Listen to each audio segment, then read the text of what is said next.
আমরা সেনাবাহিনীকে, বিমান বাহিনীকে, কোস্টগার্ডকে এবং নৌবাহিনীকে বলতে চাই, এমন কেউ যেন না থাকে যে দিনে একবেলা কোনো একটি খাবার খেতে পারেনি বা গ্রহণ করতে পারেনি। এই খোঁজটুকু তাদেরকে নিতে হবে এবং এই রেসপন্স করার দায়িত্বটুকু তাদেরকে নিতে হবে, তাতে এই টিএসসি থেকে যায়।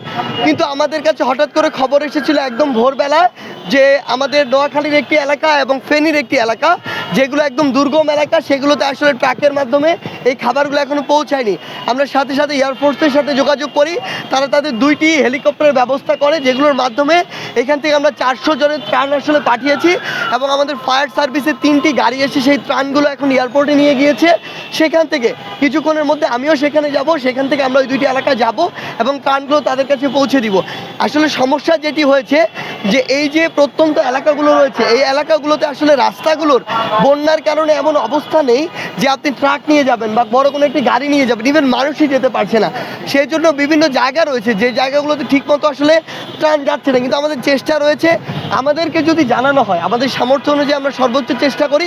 এক্ষেত্রে আমরা সেনাবাহিনীকে, বিমান বাহিনীকে, কোস্টগার্ডকে এবং নৌবাহিনীকে বলতে চাই, তারা যথেষ্ট কষ্ট করছে, এটি নিয়ে কোনো ডাউট নেই, বাট তারা যেন তাদের সর্বোচ্চটুকু দিয়ে, এমন কেউ যেন না থাকে যে দিনে একবেলা কোনো একটি খাবার খেতে পারেনি বা গ্রহণ করতে পারেনি।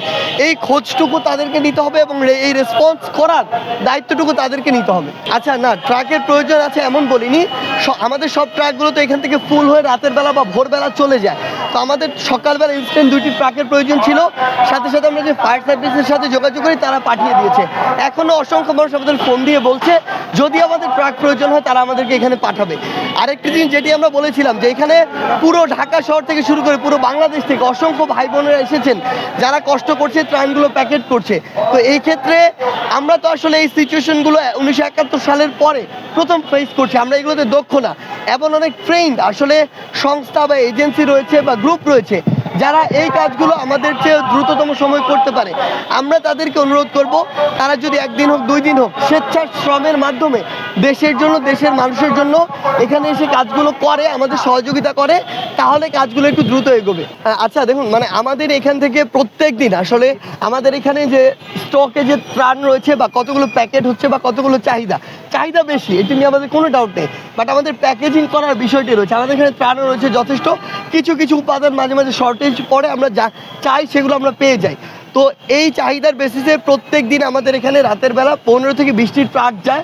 আমরা আশা করছি আজকে এর চেয়েও বেশি যাবে এবং আমাদের জায়গা থেকে একটি স্পষ্ট বার্তা এটি যে আমরা আমাদের জায়গা থেকে সর্বোচ্চ চেষ্টা করব, তবে প্যাকেজিংয়ের ক্ষেত্রে আমাদেরকে সবাইকে সহযোগিতা করতে হবে। ও রান্নার বিষয়টি যেটি বললেন, এটি আসলে প্রত্যেকটি জেলায় আসলে আমরা একটি রান্নার ব্যবস্থা করছি।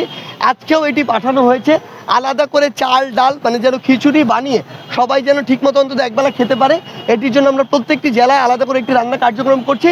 আমরা আমাদের জায়গা থেকে চেষ্টা করবো প্রত্যেক দিন যেন 2 বেলা এই কার্যক্রমটি হয়। আর এই টিমের সংখ্যা অ্যাকচুয়ালি প্রতিনিয়ত বাড়ছে, কারণ হচ্ছে আমাদের প্রতিনিয়ত চাহিদা বাড়ছে। সেই চাহিদার জায়গা থেকে এই টিম 52 জায়গায় যদি 71 প্রয়োজন হয়, 90 প্রয়োজন হয়, 100 প্রয়োজন হয় কিংবা 124 প্রয়োজন হয়, আমরা যতগুলো টিম প্রয়োজন আমরা আমাদের সামর্থ্য জায়গা থেকে সর্বোচ্চটুকু চেষ্টা করব।